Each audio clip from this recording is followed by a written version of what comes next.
Alright, next video, let's talk about Labradorite. Labradorite. These are two Labradorite pipes. Actually, these are heavy in spectralite. Spectralite is the most sought after inclusion in Labradorite. And ooh, I'm trying to get the sparkle so you guys can see, but it only shows from a certain direction. This has to do with the way that light is captured and bounces back off into the into our eyes. Here we go. We're getting there. No, oh, I can see it, but you guys can't see it. Well, it's sparkly. Oh, there we go. There we go. Got that? No, right. Here we go. Sparkly. Sparkly from the right angle, which is so cool, so pretty. You can get a bunch of different variations on this sparkly color, from yellows to deep blues to light blues to purples, which are some of the more rare variations of it. I actually have some really nice pieces, but they're in the other room and I'm filming, and I don't like to do editing, and I don't like to do second takes, so because you know that requires extra work. I like to just make the most Mickey Mouse video that I possibly can. And then upload it quickly and not spend too much time on the details, because I'm kind of lazy that way. Actually, I'm not really lazy that way. I'm kind of OCD. If I get into something, I'll probably spend 12 hours video editing just the right thing, or I can spend 5 minutes filming, recording, and uploading and be done and move on to the next one. So that's kind of the format that's a little more fun for me. Let's talk about Labradorite. From Labrador. Also apparently from, from Finland, I believe, which is where the spectralite, the purple spectralite can sometimes come from. It's actually quite rare to find the purple inclusion, and it can be quite expensive depending on the color of flash within your Labradorite. Common Labradorite is of course cheap, but when you get into the rare colors and like really nice patterns, they can the Labradorite of course can become quite a lot more expensive. Just a single cabochon of like purple flash spectralite can be a few $100s. I've seen one, a bigger one. I think it was up in the $400 or $500 range just for the purple flash. I've got a really cool one, which is a deep blue with a yellow stripe straight through it, but it's not here. I would love to show that otherwise. It's so cool, it's my favorite. Labradorite. But let's talk about the, oops, there it is. Let's talk about the spiritual, metaphysical healing and resonant frequency vibrational effects, and otherwise therefore forthwith of Labradorite stone. Okay. The attributes of Labradorite. Labradorite is a highly mystical and protective stone, a bringer of light. It raises consciousness and connects with the universal energies. Labradorite deflects unwanted energies from the aura and prevents energy leakage.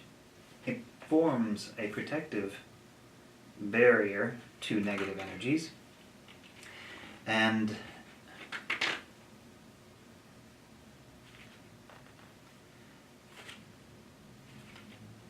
it can take you into another world or into other lives. A stone of esoteric knowledge, it facilitates initiation into the mysterious. Oh, I like that so much. Great stone to use if you're attempting planar travel to metaphysical realms, astral projection, that sort of thing. Maybe probably even some lucid dream induction.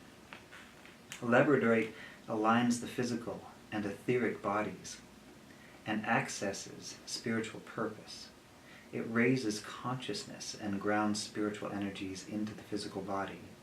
This stone stimulates intuition and psychic gifts, including the art of right timing, bringing messages from the unconscious mind to the surface and facilitating their understanding. Psychologically, Labradorite banishes fears and insecurities and the psychic debris from previous disappointments, including those experienced in past lives. It strengthens faith in self and trust in the universe. It removes other people's projections, including thought forms that have hooked into the aura. Labradorite calms an overactive mind and energizes the imagination, bringing up new ideas. Analysis and rationality are balanced with the inner sight.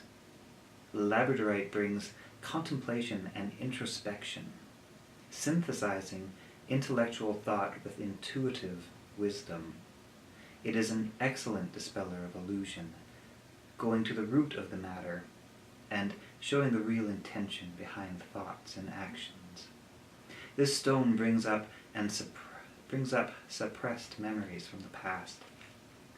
So very useful for past life regressive hypnotherapy.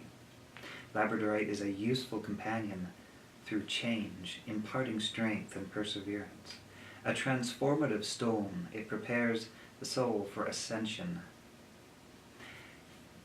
In healing, Labradorite treats disorders of the eyes and brain, relieves stress and regulates metabolism. It treats colds, gouts, and rheumatism and balances the hormones and relieves tension, lowers blood pressure. Labradorite can be used as a witness during radionic treatment. I don't know what radionic treatment is, but it sounds pretty cool. Pinpointing the cause of dis-ease. Where over the heart chakra.